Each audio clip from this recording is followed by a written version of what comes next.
Lo dijo en la primera hora. Seguimos, 7:09 de la mañana, gracias, junto a Belkis y este servidor. Vamos de inmediato a comenzar con la ronda de entrevistas correspondiente a la jornada del día de hoy. El señor economista Marco Flores Troncoso, exministro de Finanzas y además vocero del Foro de Economía, está con nosotros. Señor economista, bienvenido, buen día, ¿cómo le va? Buenos días, Mauricio, un gusto saludarla a usted y a todas las personas en el estudio y por supuesto a su audiencia, a sus órdenes. Gracias a usted por la gentileza de atendernos. A ver, ayer estuvo con nosotros en una entrevista el señor ministro de Economía y Finanzas, Pablo Arosemena Marley. Ha ratificado que se ha cerrado el acuerdo con éxito.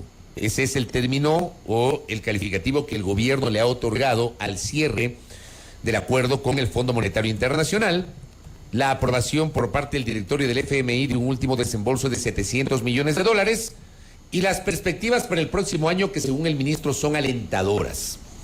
Pero yo leí unos comentarios suyos en Twitter e incluso alguno de ellos le trasladé al ministro de Economía respecto de que entiendo que usted no es tan optimista como el ministro Pablo Arosemena respecto del comportamiento económico para el próximo año. ¿Por qué, señor economista? Bueno, no he escuchado las declaraciones del ministro, pero en todo caso... Pero digo, ¿usted por qué no es optimista? Bueno, no solamente yo, ¿no? Los organismos internacionales. Mire, en las últimas horas la CEPAL acaba de entregar una publicación, en las últimas horas, sobre las previsiones que hace del crecimiento económico para América Latina y el Caribe en el año 2022 y en el año 2023. Y en lo que tiene que ver con Ecuador, dice que el Ecuador crecería 2%. 2%, el Banco Central tiene una previsión anterior, un poco antigua, digamos así, de 3.1 para el año 2023. A mí me parece muy difícil, tal como están las cosas, que el Ecuador pueda crecer 3.1. Yo la proyección de la CEPAL, la del propio Fondo Monetario, la del Banco Mundial, la tomo con pinzas. Y la tomo con pinzas porque creo que el Banco Central puede hacer un trabajo más prolijo. Estas instituciones trabajan con los datos que proporciona el Ecuador. Y lo que meten es en una matriz de todos los países y sale un producto ahí. Muy pocas veces se acierta, pero en general nosotros hemos hecho también proyecciones en el Foro de Economía y no creemos que el crecimiento de la economía el próximo año vaya a estar sobre el 3%, sino bajo el 3%. Y ese es un crecimiento insuficiente, absolutamente insuficiente. El Ecuador requiere crecer al menos al 5% anual para reducir pobreza y generar empleo. No se olvide usted, Fabricio, que la tasa de crecimiento vegetativo de la población ecuatoriana es de 1.54. Con un crecimiento del 2% o de menos del 3%, no solucionamos nada, va a pasar lo mismo que en este año. Economista, buenos días. Le saluda Belkis Sánchez. Usted acaba de decir, por cómo van las cosas, dudan que se alcance un crecimiento del 3% como se estima. ¿Cuáles son esos factores justamente que impedirían este crecimiento económico el próximo año? Bueno, para empezar, la destrucción drástica de la inversión pública. La carencia, diría yo, ya no solo falta, sino la carencia de la inversión extranjera en el Ecuador. Y por supuesto, una inversión nacional que se ha recuperado, pero que todavía es débil, ¿no? La inversión nacional es débil y no tiene seguridad. La inversión en el Ecuador es inestable, es frágil, no tiene continuidad. Entonces, el primer factor tiene que ver con la inversión. Luego, no se olvide usted que como consecuencia de un crecimiento económico así mismo frágil, débil, de una demanda frágil, débil, tenemos un problema muy serio de subempleo y desempleo. 67% de la fuerza laboral ecuatoriana, es decir, los que pueden trabajar y quieren trabajar y tienen más de 15 años. 67% de 8.500.000 ecuatorianos, que es la fuerza laboral, no tienen empleo formal, están desempleados y subempleados. Los índices de pobreza. Algo pasó con la conexión de internet del economista Marco Flores, ahí se me quedó congelado. Vamos a ver si se nos descongela, hablando justamente sobre los temas económicos, porque claro, hay una discusión sobre la naturaleza de la economía, las cifras macroeconómicas, lo que está pasando en el Ecuador, más cercano, en el Ecuador, digamos, del común de los ciudadanos. Ahí lo tengo de nuevo al economista. Se había quedado congelado, economista. Prosiga, tenga la bondad. Usted estaba congelado. Yo no, usted. Yo me quedé congelado con su respuesta y usted con nuestras preguntas. Dele, economista. ¿Hasta dónde me oyó? Porque se cortó esto. Nos hablaba de la inversión. Sí, bueno, le decía que tenemos un problema serio de la inversión. La inversión pública en el Ecuador, del sector público no financiero. En el año 2013 y 2014 era 14% del PIB. Este año va a terminar con 1.2% del PIB. En el año 2017 esa misma inversión era 5 puntos porcentuales del PIB. Como usted ve, cae al 1.2, porque esa es la variable operacional que el Ecuador escogió junto con el Fondo Monetario para cumplir con el acuerdo, es decir, una reducción drástica de la inversión. Por eso usted ve los problemas que tiene de desabastecimiento en hospitales, la situación de las escuelas, de los colegios, por eso la situación del sector salud en general, del sector de la educación. Y por eso tampoco tiene una economía creciente que ayude a mejorar las tasas de crecimiento del Producto Interno Bruto. A esto obviamente se suma, como le digo, la ausencia realmente, la carencia de inversión extranjera. Y en lo que tiene que ver con inversión privada nacional, todavía está herida por la pandemia, todavía está en proceso de recuperación. Yo he estado viendo las utilidades que más o menos van a generar empresas en el próximo año. No todas están bien. Por ejemplo, en el caso de los bancos, la mitad de los bancos tienen utilidades mínimas. De los 24 bancos, la mitad. Las utilidades están concentradas en 7 bancos y particularmente en 4. Así que aquí no es que estamos en una gran situación económica como para pensar que las cosas van a mejorar. A ver, yo le quiero entender esa parte que usted está diciendo. Eso querría decir que hay una muy buena situación económica, pero para ciertos sectores nomás, y no una muy buena situación del conjunto de la economía macro. En términos generales.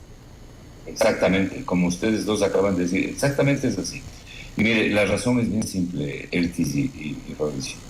Si usted tiene un crecimiento económico de menos del 5%, en este caso menos del 3%, no se olvide usted, porque aquí hay que poner un antecedente. En el año 2020 se desploma la economía ecuatoriana y cae 7.8% del PIB. Eso es más o menos 8.000 millones de dólares que perdió el Ecuador en este año. En el año 2021 hay una recuperación, hay un rebote de 4.2%.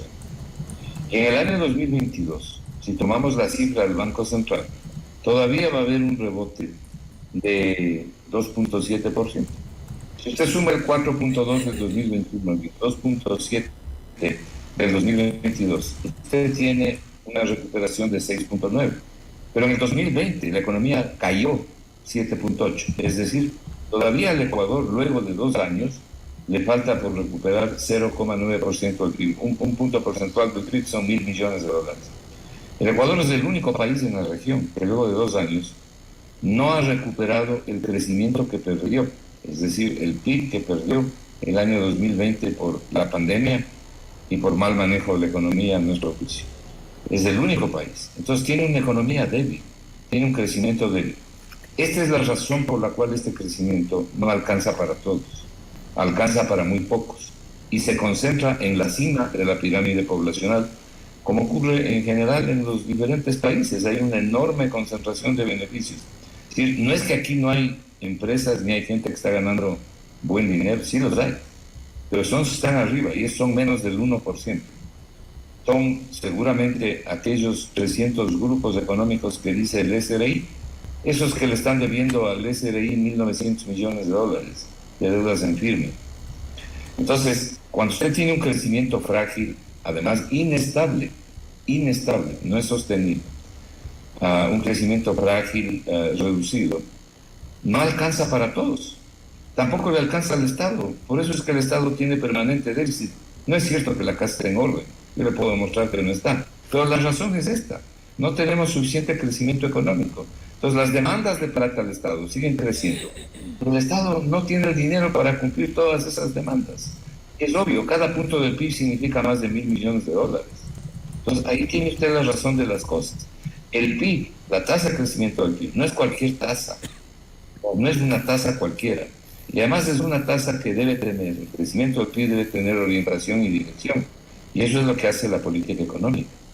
Pero la política económica del Ecuador no está orientada a que la economía crezca.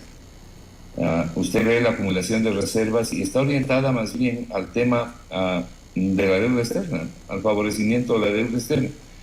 Le voy a dar un dato que es importante también para que vea por qué no hay mucho optimismo respecto al crecimiento del próximo año. Bueno, si el petróleo se dispara a $150 o $200, estamos hablando de otra cosa.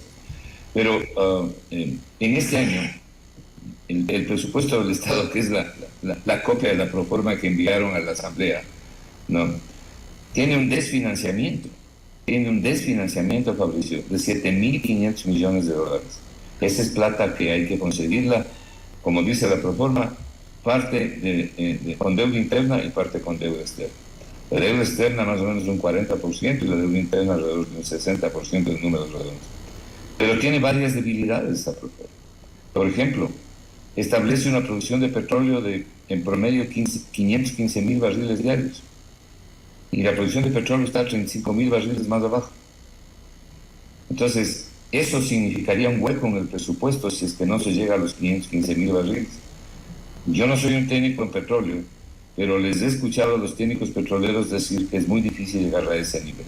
No se llega a ese nivel, entonces falta plata en la proforma, falta financiamiento. Por otro lado, esa proforma considera que se va a vender el Banco del Pacífico y pone alrededor de $1.000 millones de ingresos en la proforma por venta del Banco del Pacífico.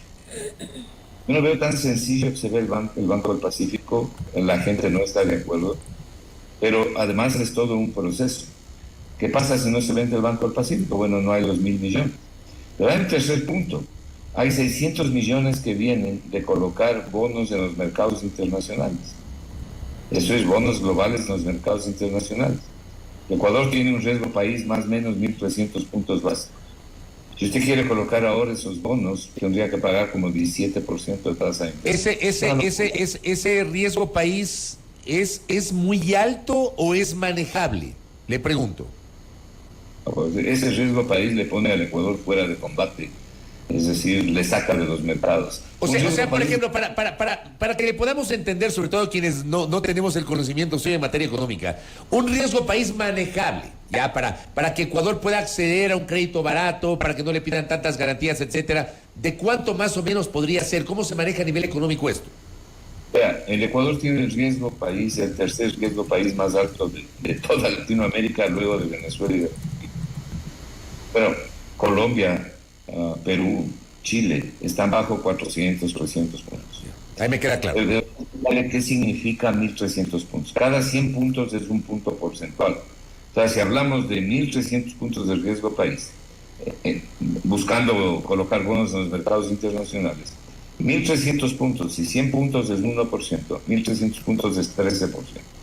Pero a eso hay que sumar la tasa de los bonos a 10 años del Tesoro de los Estados Unidos, que es una prima de riesgo adicional. Está más o menos en 4%, 3,5% por ahí. 4%, estamos hablando de 17%, una locura.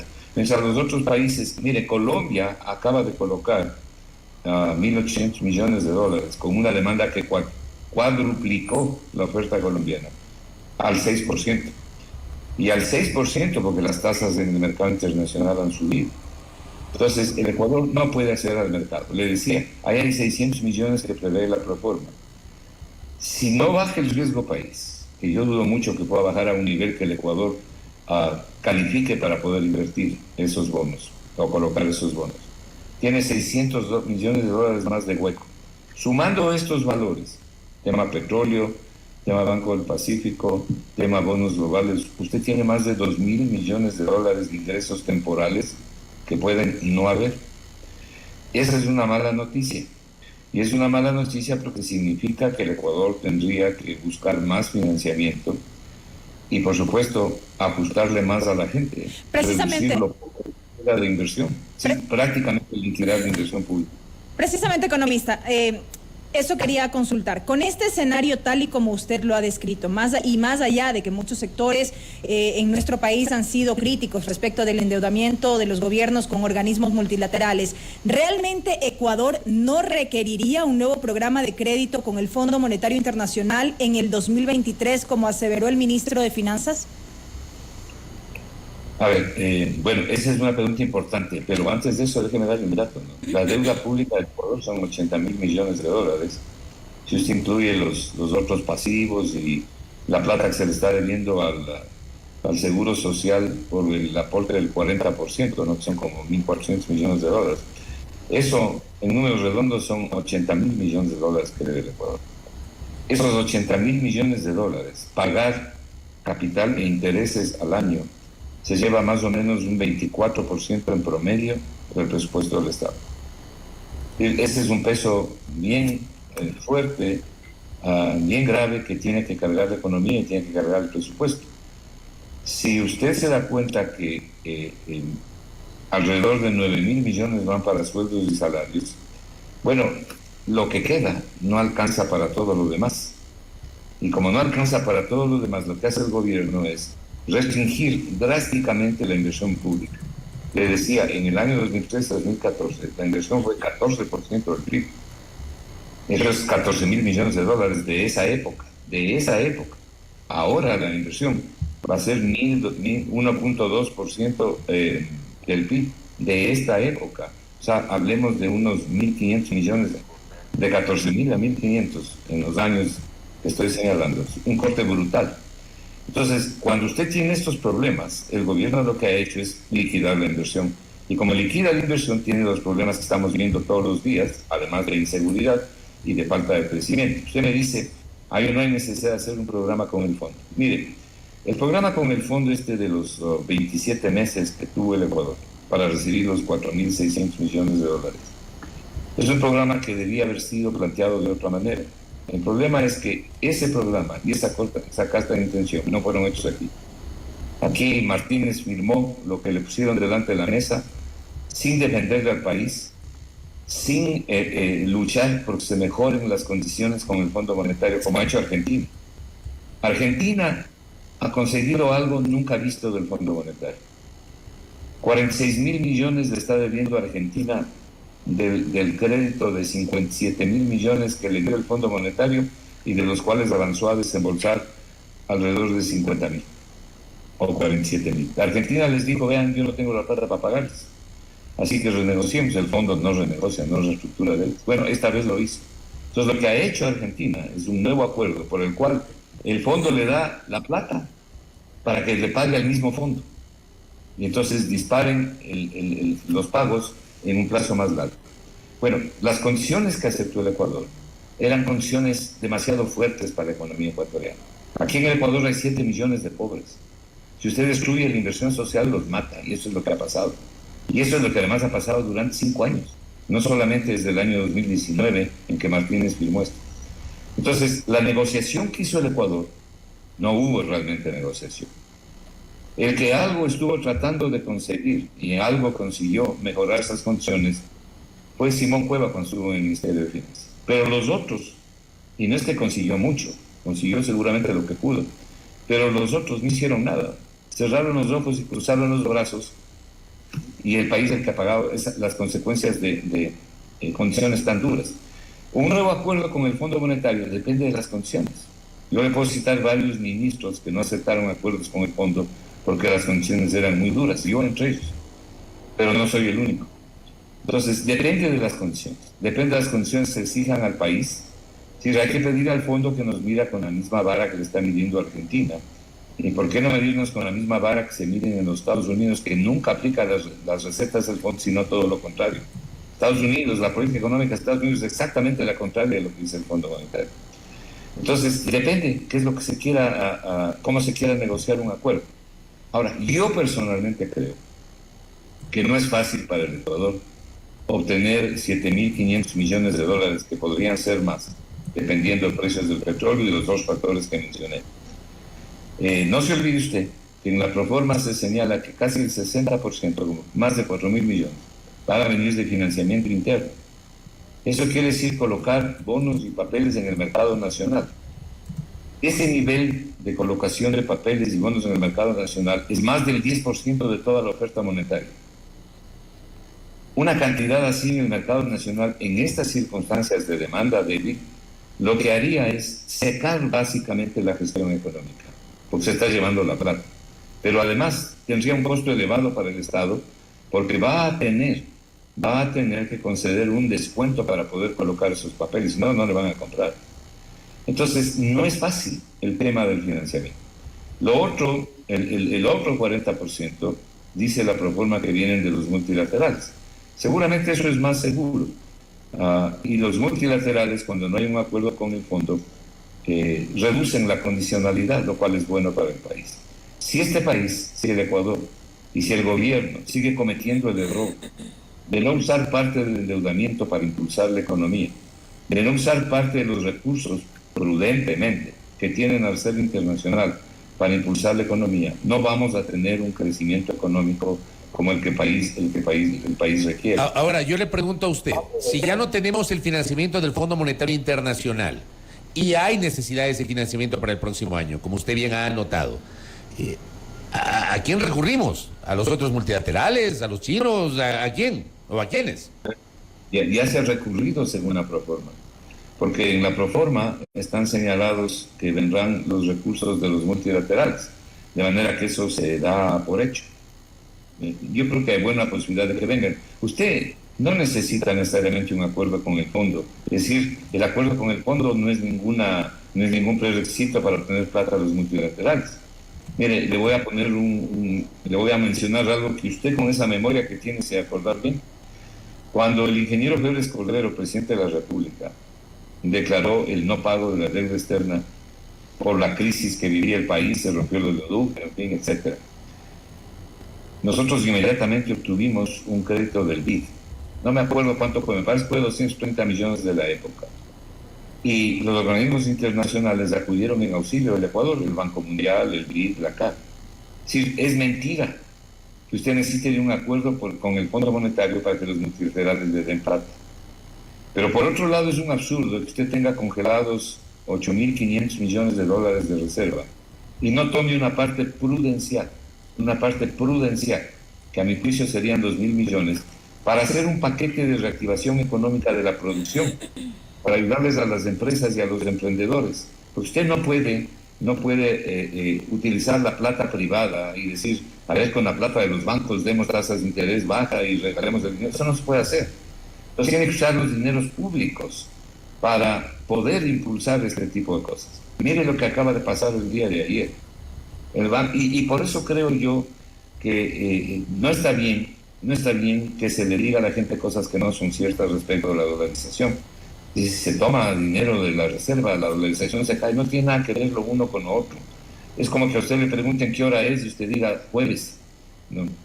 Ayer el Banco Central saca un comunicado diciendo que si es que le obligan a pagar los 60 millones de dólares que el Poder Judicial ha dicho que hay que pagarles a unos ex empleados que ha votado el Banco Central, y que esto más o menos significa $400,000 por cabeza. Me parece una cifra escandalosa, $400,000 por cabeza. Esto está diciendo el Banco Central en un comunicado el día de ayer. Pero añade algo más. Dice, si nosotros pagamos esto, se pondría en peligro la dolarización. Sí, es una barbaridad. Primero habrá que oír a los trabajadores cuáles son sus razones y habrá que oír al Banco Central. De entrada me parece exagerado $400,000, pero no conozco los detalles. Entonces aquí se manosean mucho las cosas para asustarle a la gente y decirle no se puede hacer. Y este es el tema de la reserva. No se olvide que nosotros estamos dolarizados. Si usted toma 2.000 millones de la reserva para hacer este paquete de reactivación de la producción, que además la plata va a volver al Banco Central. Bueno, no le pasa nada a la dolarización. En primer lugar, como le acabo de decir, porque no tiene nada que ver con el arsenal internacional. Y en segundo lugar, no le pasa nada a la dolarización porque es una cantidad prudencial. Entonces, esto le podría dar al Ecuador un respiro. Lo que ha venido haciendo el Ecuador es tomar todo el dinero para cubrir el déficit y para aumentar reservas. Se dice que la casa está en orden, pero mire, por ejemplo, cómo se ha reducido el déficit este año. Ahí están 1.500 millones al menos de excedentes petroleros. Esos son ingresos temporales. Pero además tiene una destrucción enorme, enorme de la inversión pública. Enorme, es cuestión simplemente de ver las cifras. Y por último, lo que falta, el Ministerio de Finanzas demanda la bola. La bola en el Ministerio de Finanzas son los valores que no se pagan en el año corriente y van para el próximo año. Entonces la bola va creciendo. Esa es la tal casa en orden del financiamiento. Ahora mire cómo están las familias. Porque usted lo que tiene aquí es un grupo en la cima de la pirámide poblacional, que está bien, que tiene grandes ganancias, pero el resto no las tiene. Hay algunos que dicen quitémosles a estos para darles a los que están abajo. Esa es otra tontería sin nombre. Lo que Ecuador requiere es crecimiento, que todos ganen, que todos tengan posibilidades de llevar el pan al hogar con tranquilidad, que no tengamos esta inseguridad brutal que tiene el Ecuador, ¿no? La inseguridad ciudadana, que no tengamos al seguro social como se encuentra, que haya la ruta de crecimiento del Ecuador, la ruta de expansión económica del Ecuador. Entre el año 2017 y el año 2021 es 0%. El Ecuador en promedio anual creció 0% 2017 y 2021. Si usted le suma el año 2022 con estos 2.7 que dice el Banco Central que va a crecer en el 2022, entonces el promedio anual de crecimiento es 0,9. Ni siquiera llegamos a la tasa de crecimiento poblacional de 1.54. Ese es el problema de no tener crecimiento. Por eso el SRI no puede recaudar más. Esto de las ventas fabulosas es otra ficción. Son ventas nominales, no están relacionadas con el PIB. Cuando usted compara las ventas con el PIB de un año con otro año, la cosa cambia. Incluso si usted mira las ventas por volumen, caso de las exportaciones, por ejemplo. Si usted mira el volumen de las exportaciones del año 2021 y el año 2022, el volumen ha caído, pero en precio han subido. Entonces es una mala comparación. Todo esto ocurre porque el Ecuador no tiene una estructura que le permite crecer a tasas adecuadas de manera sostenida. Es decir, no un año sí y otro año no, sino de manera sostenida en el tiempo. Y esa tasa que requiere el Ecuador es 5%. Y no la tenemos ni de lejos. Correcto, economista. Tenemos que cambiar. Tomar algo de la deuda, tomar algo de la reserva, hacer un paquete. Mire, la principal variable de gestión en la economía es la tasa de interés. Y el Banco Central no hace política monetaria. Aquí hay que buscar otros mecanismos de definición de las tasas de interés, son muy altas en el Ecuador. Yo creo que una de las posibilidades es atar la tasa activa a la pasiva y establecer un margen ahí. Pero eso es motivo de otra conversación. De acuerdo, economista. Y le voy a comprometer para el próximo año tener una nueva entrevista, porque ya se acaba el año. El próximo año tener una nueva entrevista y seguir analizando las perspectivas, porque siempre es interesante conversar con usted. Economista, que tenga una bonita Navidad y un buen 2023. Muy gentil, ¿ah? Igualmente, bendiciones para todos. Lo propio. Gracias a Marco Flores Troncoso, exministro de Finanzas y vocero del Foro de Economía, con su, digamos, una visión distinta a la que ayer en este espacio señalaba el ministro de Economía y Finanzas, Pablo Arosemena. Primera plana. Todas las noticias, todas las voces.